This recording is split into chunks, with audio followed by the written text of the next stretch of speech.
Querido Mauro Patrão, seja bem-vindo. Eu fiquei, você sabe, muito intrigado.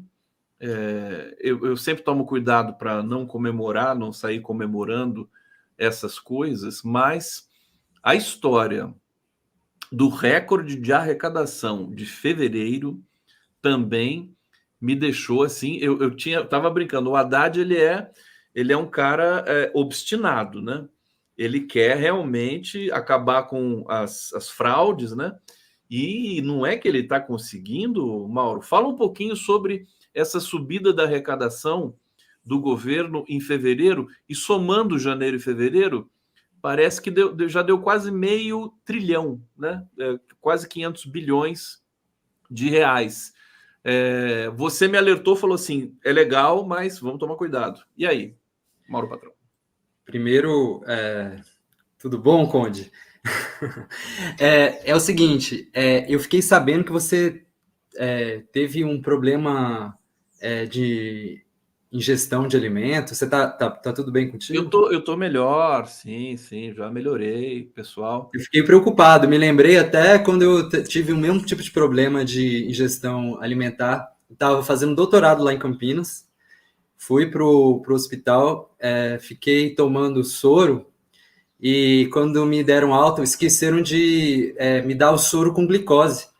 Rapaz, foi eu tive uma convulsão, acharam que eu tinha epilepsia, inclusive, mas era falta de açúcar no sangue. Então, quando você falou que não tinha conseguido fazer o seu programa ontem, eu fiquei até um pouco preocupado. Mas que bom, estou te vendo aí super bem. Tô aqui, não tô 100% ainda, mas a gente chega lá. Obrigado, Mauro. Mas, então, em relação a essa questão da arrecadação, eu acho que me parece que as medidas corretas, que a gente já tinha apontado como medidas corretas pelo Haddad, elas estão dando frutos. A minha cautela, Gustavo, é porque, como eu falei para você, na legislação que passou a tributar os fundos exclusivos, os fundos fechados e os fundos offshore, existe um montante de estoque da riqueza dessas pessoas que não pagavam imposto, que agora vão pagar o imposto, que recebem um desconto se eles pagarem até o final de maio. Portanto, acho que muita gente deve estar aproveitando essa janela para pagar menos um imposto um pouco mais reduzido. Vai pagar tudo agora. Para pagar tudo agora, porque senão depois vai pagar a alíquota cheia. E eu acho que, em parte, a arrecadação cresceu também muito por causa disso. Mas eu andei olhando um pouco esse assunto e vi que não é só isso. Existem outros fatores, inclusive a própria volta da tributação dos combustíveis. Existem outros vazamentos que foram fechados pelo próprio Haddad, né? Então, esse conjunto todo nos dá uma certa esperança de que o Haddad, com essa persistência toda que você mencionou, ele está conseguindo fazer o que parecia impossível, né? Aliás, ele, coitado, recebeu pancada de todo mundo no final do ano passado, né? De todos os lados, todo mundo queria... Menos do mercado, né? Parece que o mercado está feliz com ele. Não, eu sei, mas eu digo, no final do ano passado, o mercado desconfiando dele, dizendo que houve até uma queda de popularidade do Haddad em relação ao mercado. Daquela celeuma de colocarem a medida provisória ali, né? Várias coisas. Houve uma queda abrupta e agora voltou o mercado a gostar do Haddad. O Haddad voltou a ser o queridinho do mercado. Mas eu acho que o Haddad, de todos os ministros do Lula, para mim, é o mais consistente. É o que está com a visão mais de conjunto, inclusive com relação aos outros ministérios. E eu sinto que os outros ministros, até conversei com você isso na semana passada, deveriam estar na mesma direção. Eu, nessa semana, estou um pouco mais animado que o governo do que na semana passada. Não muito animado, mas mais animado. Eu não sei se vocês se lembram, a gente conversou sobre aquela questão do ensino médio, né? Da mudança do ensino médio. E houve uma votação, eu não sei se você ficou sabendo, mas houve uma votação na quarta-feira. Opa, deu uma travada, voltou? Foi só para mim. Houve a votação, e a votação acabou tendo uma consequência que eu acho bastante positiva, né? Se evitou o que, para mim, seria uma derrota muito grande da educação pública brasileira, que era quase manter o que tinha sido aprovado durante o governo Temer, né?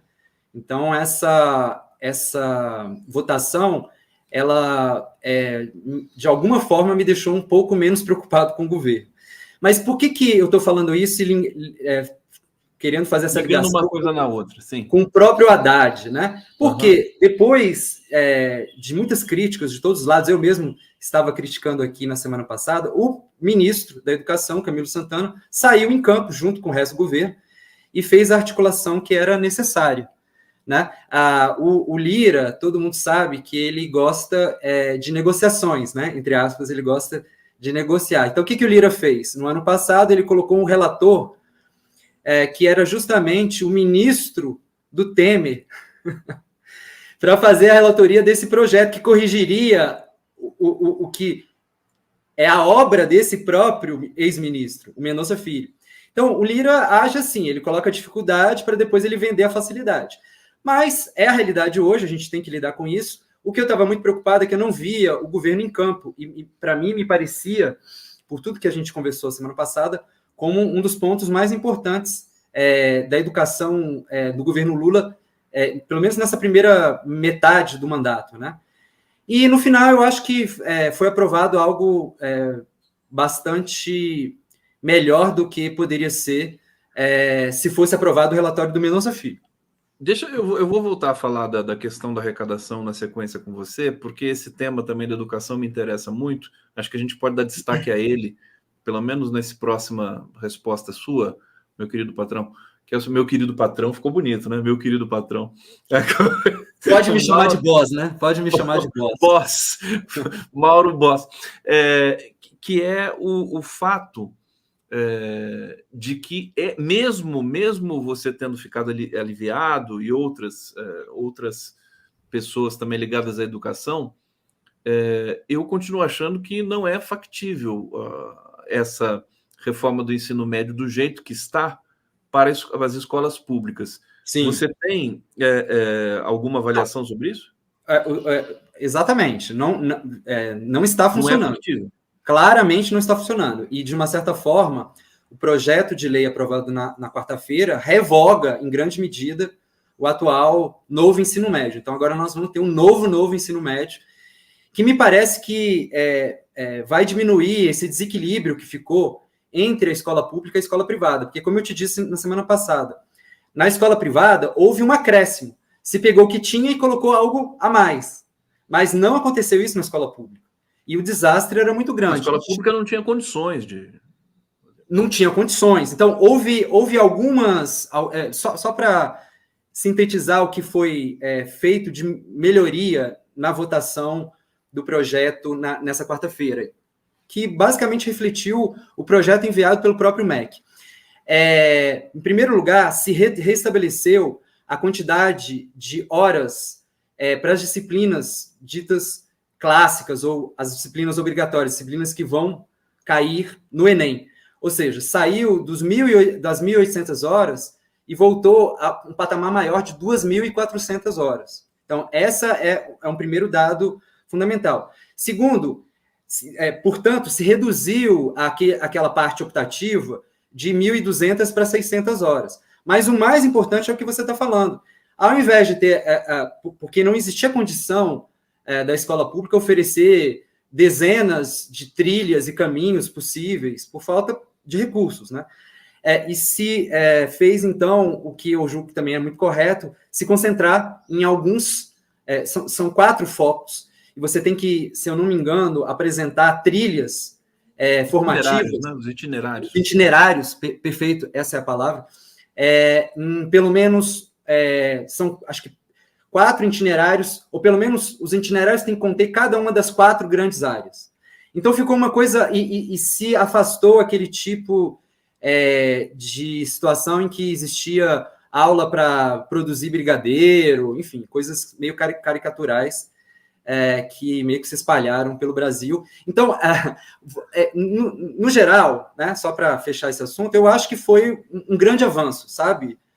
Eu acho que, Obviamente, poderia haver um avanço maior, e eu digo mais, eu acho que falta mais pressão do nosso campo, mais pressão da nossa base social, para que as negociações com Lira sejam menos custosas, sabe, Gustavo? Porque toda vez que você tem que negociar com Lira, o que vem é a negociação de dinheiro. Pesadelo, né? É um pesadelo, né? É um pesadelo. Então, assim, quanto mais houver pressão popular, menos a gente tem que negociar com Lira, ou pelo menos a negociação com Lira se dá de uma forma mais favorável para o governo, né? Então, deixa eu aproveitar, já que você está entrando por esse caminho, mas antes de trazer essa pergunta, eu quero trazer a participação do público aqui, senão depois não dá tempo. Deixa eu colocar aqui no box para vocês. Maior. Olha só, o Edson Antunes está dizendo: também tive uma intoxicação alimentar, diarreia e vômito, não saía do banheiro e até assou o olho de Tandera. Que coisa horrível isso aqui. Sofrível. Força, Conde, melhoras. Que coisa. A Diva Maria está aqui, a Haddad arrecada para o governo rouba os direitos dos aposentados. A Diva Maria está indignada sim, com a questão da vida toda lá do STF, né, que foi votado ontem. Deu uma reviravolta, porque o cálculo da vida toda foi agora retirado, né, daquele projeto. Eu vou trazer essa informação também. O que nada são 480 bilhões que o governo também vai deixar de pagar, ou não sei como é que a gente propõe nesse momento, mas vamos falar sobre isso daqui a pouco. Paulo Mendes, sou professor há 30 anos, afirmo categoricamente que não funciona. Há uma discrepância gigantesca entre as escolas públicas e privadas. Como é que vai... Você falou que diminuiu muito essa diferença. Não. E tem a questão também do notório saber, que pode desencadear uma proliferação de PMs, professores, tal, aquela coisa. Isso eles aprovaram, né? O notório saber, ele já está na LDB, tá certo? O que acontece é que o notório saber, ele estava meio que, como eu posso dizer... Um limbo. Estava no Vale Tudo. Estava no Vale Tudo. Eu acho que agora houve uma redução a essa parte dos itinerários formativos, tá certo? Outra coisa que foi... ou seja, essa parte optativa que foi reduzida a 600 horas. Outra coisa que também foi consideravelmente restringido foi o uso nas disciplinas obrigatórias, nas 2.400 horas, do ensino à distância, que também estava completamente liberado. E seria uma catástrofe, que a gente viu como não funcionou o ensino à distância, como é difícil fazer ensino à distância, principalmente com crianças, né? Mas também com adolescentes. A pandemia mostrou isso para a gente, que não é o caminho, né? Aliás, em vários lugares do mundo se está se afastando do modelo digital e voltando para modelos mais analógicos e tendo uma relação mais equilibrada entre esses dois mundos, né? Você não pode ficar numa relação de estudante e professor só pela via digital, pela via distância, né? Então, assim, enfim, o projeto é cheio de detalhes, mas, no geral, eu acho assim que não é que é o projeto que a gente gostaria, de forma nenhuma, mas as pessoas têm que entender que estava muito ruim, e o que o substitutivo do Mendonça do Mendonça Filho, ia deixar praticamente igual, entendeu? Então, houve uma melhora substancial em relação ao desastre que poderia ser. Isso é que eu quero deixar pontuado. Tá aí, Mauro Patrão, aqui no 11 News. Eu quero falar, então, sobre a questão da possível abdicação da esquerda. Eu estou pensando na votação da chamada saidinha, que foi aprovada ontem, o fim da saidinha para os presos, mas eu quero um comentário político seu no seguinte sentido. A esquerda parece que desistiu parece não, né? Ela desistiu de confrontar essas bancadas reacionárias do Congresso.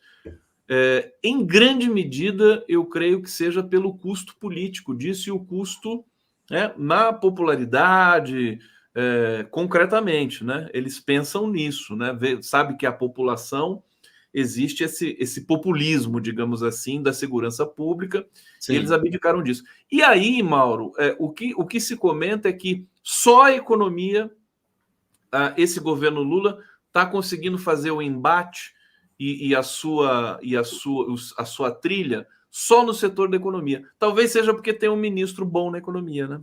O que você pode dizer para gente?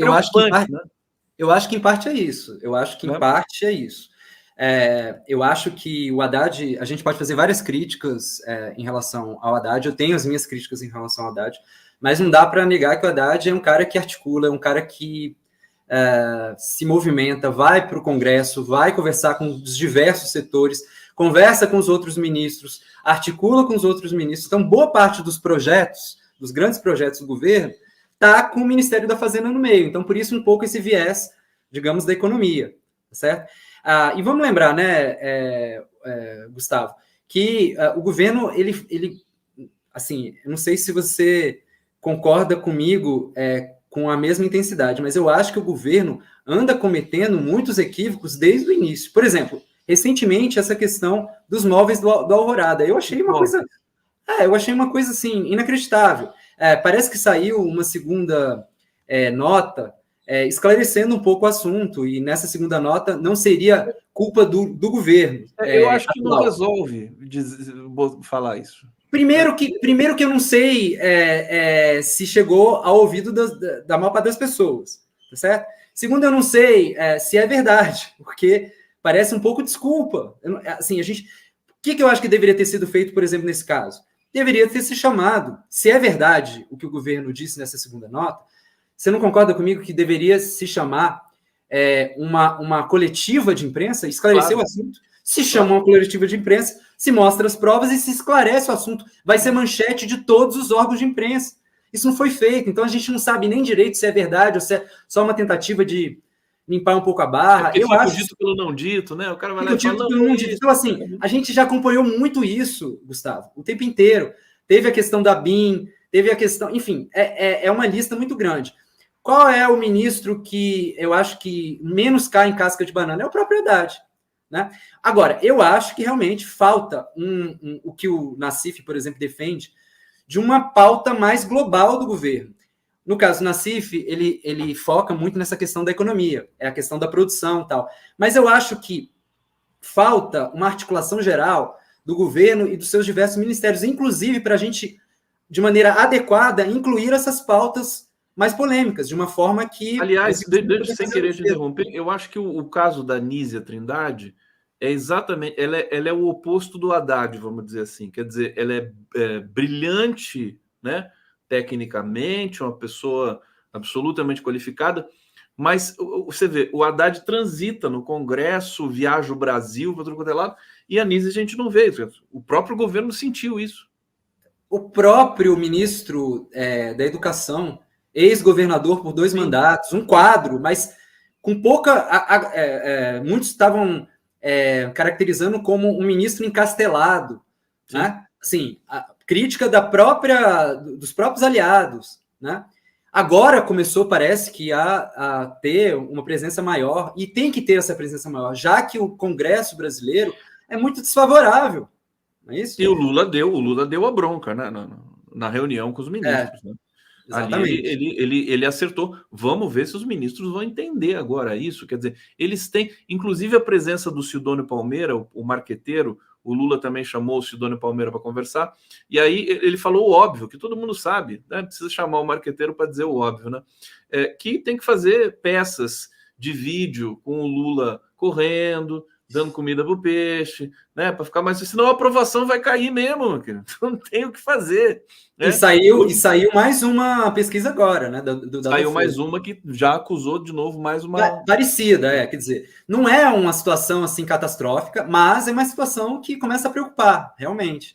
Eu acho que tem que ser feito o debate em todas as dimensões, mas eu acho que a gente que tem que pautar o debate e escolher quais as dimensões que a gente quer dar foco.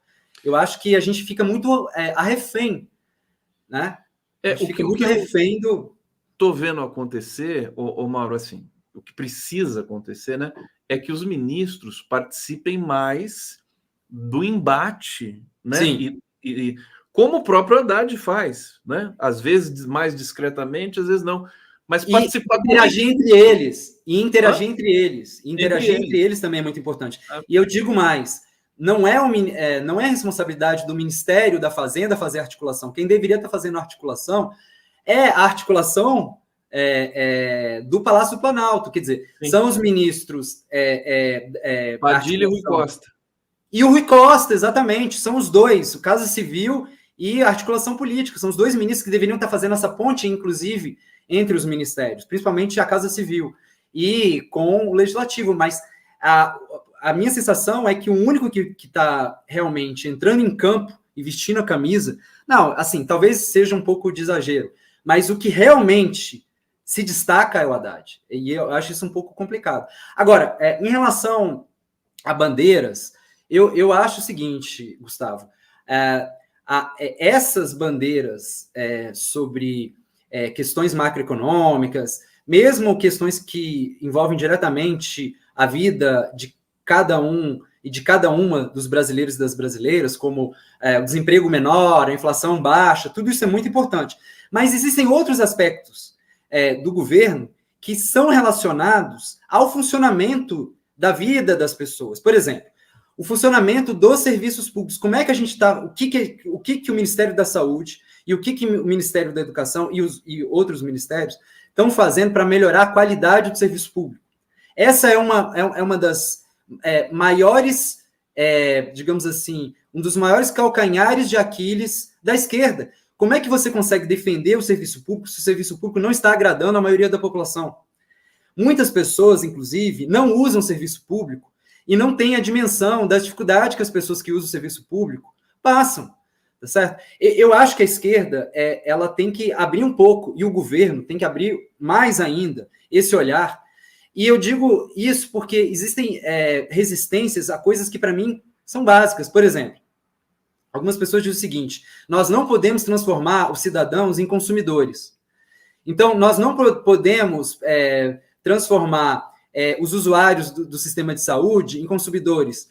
Ora, mas eu concordo que é pouco a pessoa ser consumidor. A gente é muito mais do que consumidor.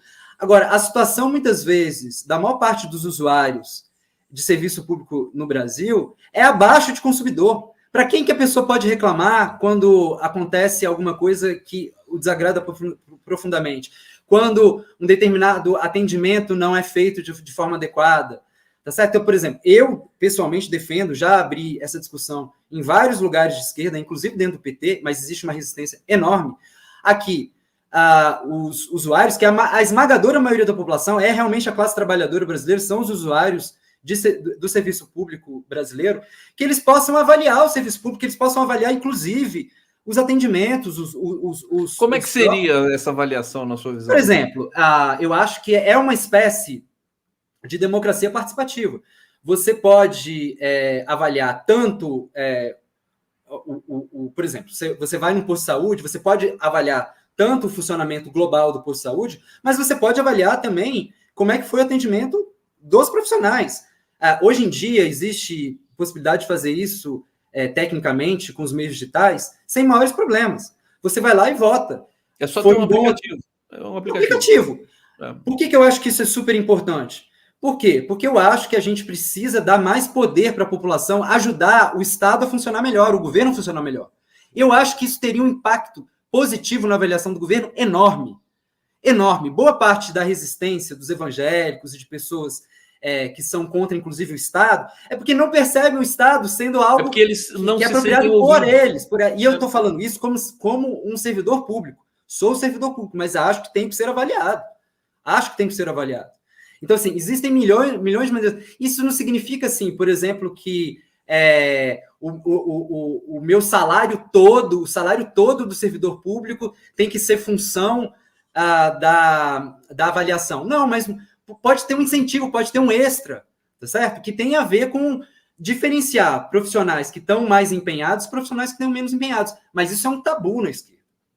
Mauro Patrão aqui no 11 News. Querido, sempre um prazer falar com você, viu? Obrigadíssimo. Aí tomando a sua aguinha ou é uma cachaçinha? O que é? Cachaça, claro. É uma aguinha. É uma aguinha.